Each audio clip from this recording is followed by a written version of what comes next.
ខ្ញុំឈ្មោះប្រាក់ខនខ្ញុំនៅឃុំកាហែងអង្គតងខេត្តកំពង់ស្ពឺហើយខ្ញុំនៅភូមិតាពាំងជ្រៅមុនខ្ញុំអាសាហឹងតិចលមាស់ច្រមុះលមាស់ភ្នែកក្តៅក្នុងលមាស់ឈួល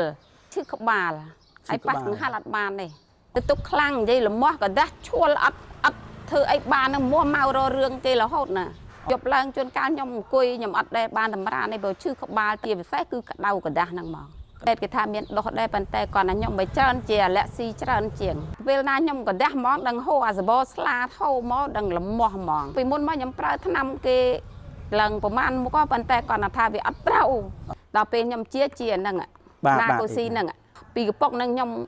បាត់អាការៈអីទាំងអស់ដាស់បាត់លមាស់បាត់ក្តៅប្រហែលមុខហ្នឹងបាត់ទាំងអស់ដាំផ្ញើបងប្អូនបើមានឈឺអាឡែស៊ីច្រមុះដោះសាច់ច្រមុះដូចខ្ញុំ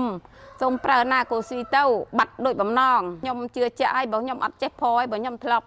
ប្រើមានស្អីអីច្រើនណាមុខគ្រប់ម៉ូតមួយខ្ញុំទិញតាំងពីពេញយកឲ្យនៅតែខ្ញុំអត់បាត់អត់ជួលទេបើខ្ញុំពិតប្រកបមែន